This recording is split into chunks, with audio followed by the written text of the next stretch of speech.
Bonjour les amis, c'est Hugo de I Am Nature Guru. Alors, nous allons parler dans cette vidéo d'investissement immobilier au Portugal. Comme vous savez, lors de la présentation de ma première vidéo, je vous avais parlé des appartements et maisons qui étaient à vendre au Portugal, qui étaient bradés car ils appartenaient à la banque. Et oui, c'est-à-dire que les gens ont fait des crédits hypothécaires et n'ont pas réussi à payer et la banque a dû reprendre leurs biens. Alors malheureusement, on dit toujours que sur le malheur des autres, ça fait le bonheur de certains. Et c'est clair que pour ces gens, ça n'a peut-être pas été évident à gérer leur situation, mais ce qui fait que nous maintenant, nous pouvons profiter de ces biens et aller sur les sites internet des banques et puis voir justement ce qu'on nous propose. Vous savez qu'il y a des appartements par exemple qui valaient peut-être 100 000 euros qui actuellement valent 60 000, ou comme le mien, un appartement qui valait 160 000 euros, j'ai pu l'acquérir pour une valeur de 110 000 euros. Et ça, c'est tout à notre avantage. Maintenant, pour en profiter, qu'est-ce qu'il faut faire? Premièrement, déjà, il faut un peu regarder sur les sites internet des agences immobilières portugaises. C'est peut-être ce que je vous conseille en premier. Deuxièmement, ce serait, si vous avez la possibilité, de contacter une agence sur place qui éventuellement parlerait français ou qui aurait des notions de français pour pouvoir vous aiguiller un peu sur vos recherches. C'est-à-dire que même si c'est peut-être pas forcément une agence qui travaille avec la France ou avec la Suisse ou avec la Belgique ou autres pays francophones, mais qui justement aurait une personne qui ferait la traduction, vous pouvez facilement leur envoyer un email en leur disant voilà, je suis à la recherche d'un bien immobilier, vous dites plus ou moins la valeur que vous recherchez, vous leur dites un peu le secteur. Si vous avez aucune idée de ce que vous recherchez du secteur, moi ce que je conseille c'est peut-être d'aller une fois en vacances, d'aller visiter l'endroit que vous trouvez sympa. Alors moi par exemple je privilégie la région de l'Algarve parce qu'il fait assez beau toute l'année. On a des températures clémentes au mois de janvier, on a des bonnes températures aussi au mois de novembre, au mois d'octobre. C'est vraiment une région qui est très bien au niveau du climat. Il y a aussi une saison de pluie, c'est clair il y en a de temps en temps de la pluie, mais comparé peut-être au centre de l'Europe, on a peut-être un climat beaucoup plus doux et on peut se retrouver avec des températures de 20-22 degrés en plein milieu du mois de décembre. Ça, c'est un des avantages. Concernant ces appartements et ces biens immobiliers, vous allez sur place, vous allez regarder un peu la région qui vous plaît ou la ville. Une fois que vous avez trouvé la ville, la région qui vous plaît, vous allez peut-être dans les agences du coin, dans les agences de la ville, et justement vous leur dites, voilà, moi il y a tel appartement que je recherche avec deux chambres, trois chambres, deux salles de bain, trois salles de bain, c'est à votre choix. Vous leur dites le budget que vous avez en tête, et de toute façon tout est négociable. Et après, ce que je vous conseille de faire, c'est de leur dire, voilà, je voudrais de préférence des biens immobiliers qui appartiennent aux banques. Et après, déjà, là, ils vont vous dire, ah ouais, celui-là, il sait de quoi il parle. Les biens immobiliers des banques, c'est-à-dire que vous allez avoir des taux préférentiels si vous faites un crédit hypothécaire, vous allez avoir certains avantages. Alors ça, ce que je vous conseille, c'est aussi de demander à l'agence quels sont les avantages de passer par ce type d'achat de biens immobiliers appartenant à des banques. Ou si vous avez aussi une autre possibilité, c'est de vous diriger directement vers la banque qui vend ce bien immobilier, car là, vous pouvez profiter encore de meilleurs avantages. Ça veut dire que l'agence, elle, au fait, elle va prendre une commission sur une vente. C'est-à-dire qu'elle va vous vendre ce bien et elle va prendre une marge sur le produit. Et si vous êtes contacté directement la banque, vous pourrez discuter directement avec le banquier. Éventuellement, si vous voulez faire un crédit hypothécaire, vous pouvez leur demander des meilleurs avantages. Ça veut dire que ce qu'il faut savoir, c'est que si vous êtes de nationalité portugaise, éventuellement, vous n'avez pas besoin de donner forcément de fonds propres si vous arrivez à justifier un revenu en fait mensuel stable et que vous avez justement un minimum d'entrée d'argent par mois. C'est-à-dire que là, il vous faudra donner des preuves. Par exemple, si vous êtes portugais, vous habitez à l'étranger, il faudra donner des preuves de salaire, des preuves comme quoi vous n'avez pas d'impôts. C'est-à-dire qu'ils vont quand même pas mal d'administratifs à faire, ils vont quand même vous demander pas mal de documents. Si vous êtes français ou une autre nationalité, sachez que souvent ils vont vous demander 33% d'entrée. Ça, c'est un peu on va dire c'est la base parce que le pays en fait il se protège. Vous savez qu'il y a eu la grosse crise des banques portugaises et maintenant ils veulent plus prêter de l'argent comme ça à tout le monde, à tout va. Ils veulent avoir des garanties. Et le meilleur pour eux, c'est que vous leur apportez au fait tout simplement des preuves. Maintenant, ce qu'il faut savoir, c'est que une fois que vous avez fait tout votre dossier administratif, que vous avez choisi votre bien, vous avez choisi le bien immobilier qui vous plaît, il faut vraiment aller le visiter et puis demander tous les détails, c'est-à-dire demander les comptes, si c'est dans une copropriété, demander les comptes de la PPE, savoir s'il y a des rénovations qui sont prévues, savoir l'état de gestion des comptes de la PPE, c'est-à-dire qu'il y a la personne qui s'occupe, en portugais on dit o condomínio, c'est-à-dire que c'est une personne qui est payée au fait par vous, par la copropriété, pour gérer les comptes de la PPE et savoir si cette personne elle fait les choses en ordre. Ça veut dire que si les ménages ils sont faits dans le bâtiment, il faut savoir que dans une PPE, vous avez tous les mois quelqu'un qui va venir plusieurs fois, on va dire par mois, faire les ménages. Il faudra la payer cette personne. Vous avez l'électricien, vous avez plein de personnes qui s'occupent du bâtiment et ces personnes, il faut les payer. Et pour ça, vous allez payer tous les mois une taxe. Par exemple, ça peut être de 20 à 100, 150 euros. Tout dépend si votre bien il a des piscines, s'il a des jardins, s'il y a des choses à entretenir, s'il y a des garages souterrains, il faut changer les lumières. Les ascenseurs aussi, l'entretien d'ascenseurs. Et tout ça va faire que à la fin du mois, les comptes peuvent être différents. Si par exemple vous avez peut-être deux ascenseurs, une piscine, là, c'est clair que vous allez peut-être payer entre 100 et 150 euros de charges mensuelles. Si c'est vraiment un bâtiment avec trois quatre ascenseurs, énormément de piscines, des golfs. Alors, il faut savoir qu'à l'Algarve, il y a des biens qui proposent des golfs, il y a des lotissements du style appart-hôtel. Vous devez payer toutes ces commodités.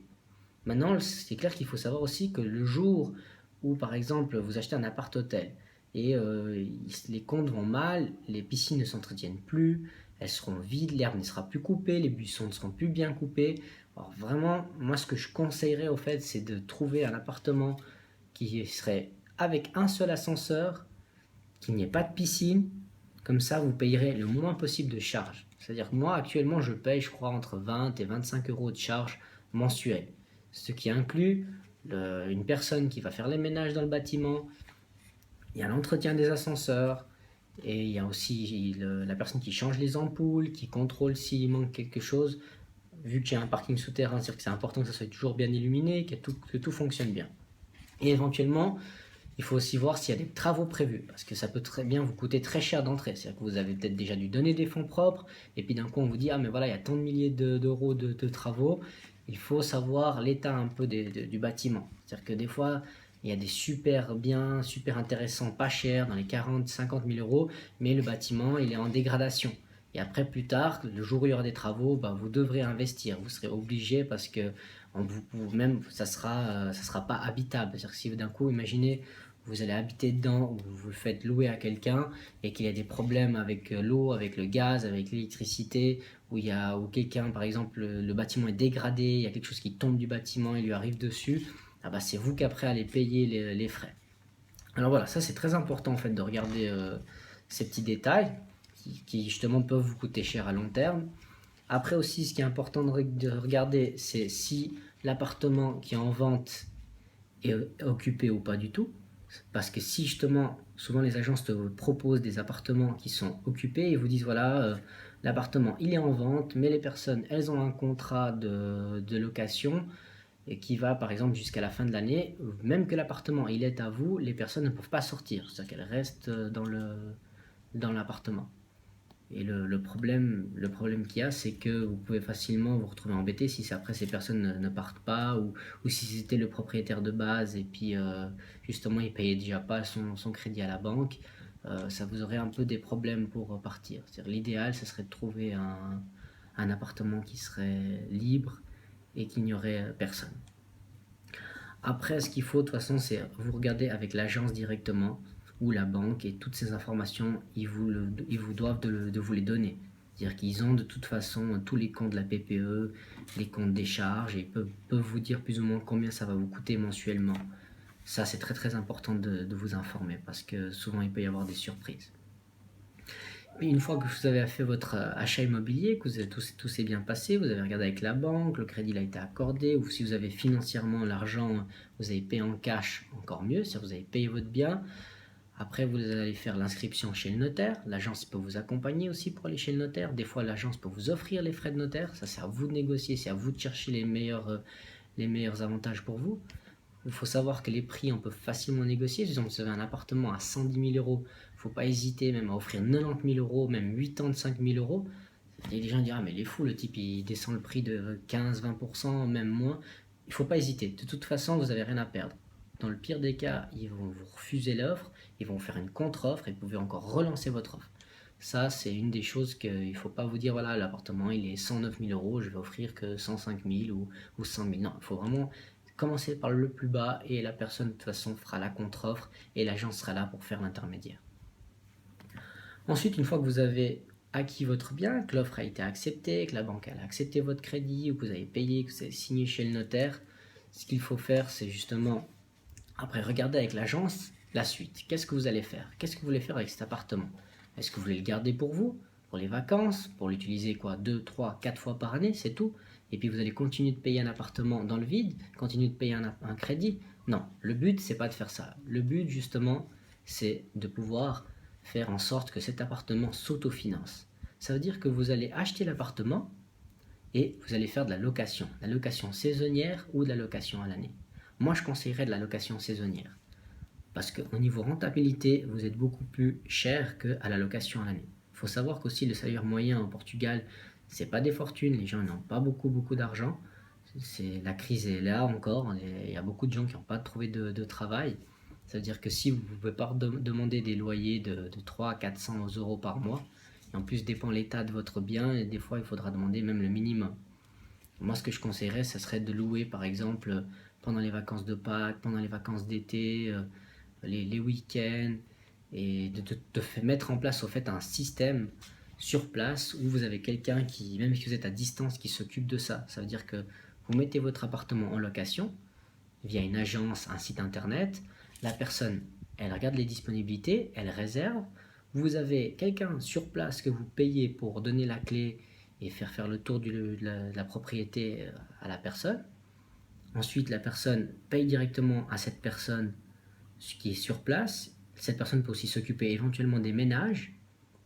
Et vous avez votre système qui est en place. Et ça veut dire que votre appartement va s'autofinancer grâce à ce système.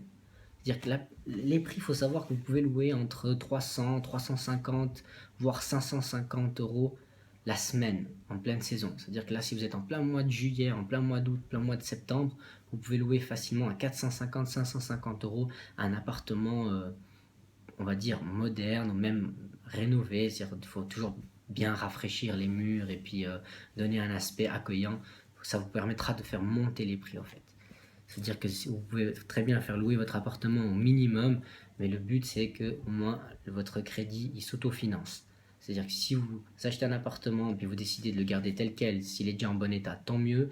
Mais si vous voyez qu'il faut rafraîchir un coup, il ne faut pas hésiter à prendre, acheter un bidon de peinture et puis aller refaire. Vous allez chez Leroy Merlin, vous pouvez facilement acheter du matériel.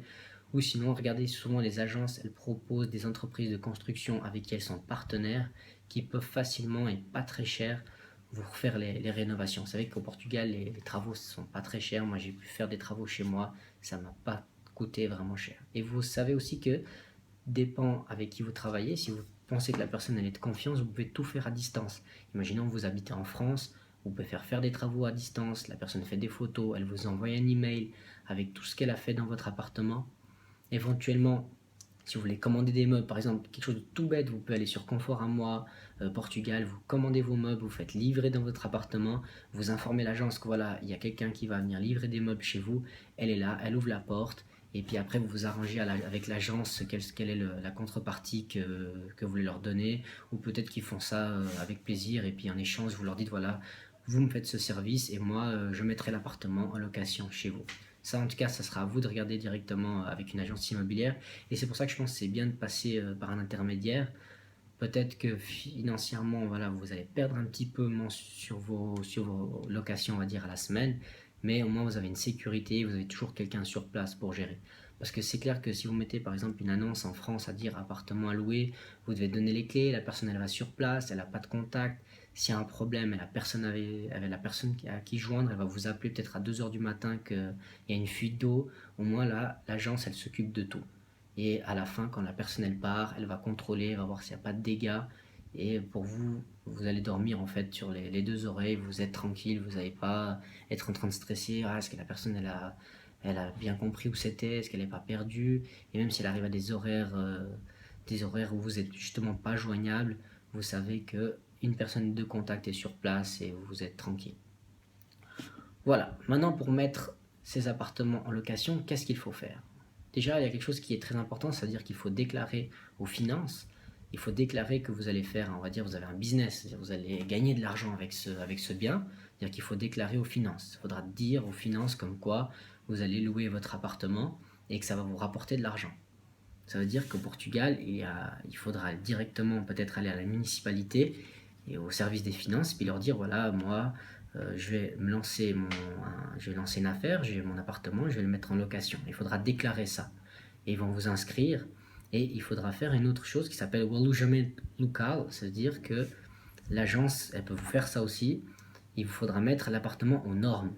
Il faudra mettre les panneaux de sortie de secours, il faudra mettre une trousse de soins, il faudra mettre un extincteur. C'est certaines normes que la municipalité viendra contrôler directement dans l'appartement, si vous l'avez fait ou pas. Parce que vous ne pouvez pas louer un appartement sans avoir ces normes de sécurité, car même avec une feuille d'information sur où est la sortie de secours, les numéros d'urgence, c'est très important de le faire, parce que si vous avez un contrôle puis vous ne l'avez pas fait, vous pouvez payer des taxes et des amendes d'antécédents parce qu'ils ne savent pas depuis combien de temps vous le louez, alors ils peuvent vous demander des montants astronomiques.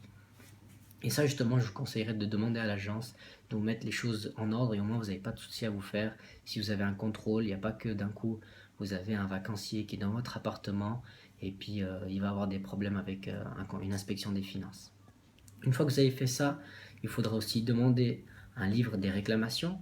Vous pouvez aussi facilement le commander sur internet, vous demandez à l'agence, ils vont vous indiquer quel est le site et vous, avec une simple carte de crédit, vous pouvez commander le livre des réclamations, vous le faites livrer à l'agence et l'agence ils le mettent en place dans l'appartement. Voilà, une fois que tout est fait, la seule chose qui reste à faire, c'est mettre l'annonce sur un site internet et puis attendre de voir les résultats. Si vous avez d'un coup une place de parc aussi dans votre bien immobilier, il ne faudra pas hésiter à demander un montant supplémentaire, c'est-à-dire éventuellement peut-être 50 euros, peut-être 25, ça sera à vous de juger si c'est peut-être un parking souterrain avec un accès direct à votre appartement. Il ne faudra pas hésiter par exemple à demander 50 euros, parce que peut-être la personne va venir la première fois, elle va vous dire voilà je prends pas le parking, puis après elle va se rendre compte qu'en fait c'est très difficile de parquer sa voiture, elle n'aura pas le confort d'arriver avec sa voiture. Si elle est chargée, elle a pris des courses, elle va se parquer directement dans le souterrain, elle est directement chez elle, ou s'il pleut, elle est à l'abri, ou si c'est une place à l'extérieur, c'est toujours un certain confort de ne pas avoir à chercher. Elle peut se dire, voilà, aujourd'hui je vais me promener, je vais aller visiter une autre ville, et puis j'arrive, j'ai directement ma place de parc. Voilà, en tout cas, j'espère que mes conseils vont vous être utiles, et en tout cas, il ne faudra pas hésiter à commencer vos recherches. Je pense qu'il y a encore de très bonnes opportunités au Portugal et à l'Algarve, ou même dans le centre du Portugal, peut-être d'autres régions, mais après malheureusement je ne peux pas en parler parce que j'en connais pas. Mais vraiment je vous motive à effectuer des recherches et puis déjà d'aller visiter le pays, d'aller sur place et vous serez vraiment surpris parce qu'on propose. Voilà, j'espère que vous avez aimé ma vidéo. N'hésitez pas à cliquer sur le pouce j'aime et puis à vous abonner à ma chaîne. Je vous dis à tout bientôt. Ciao ciao.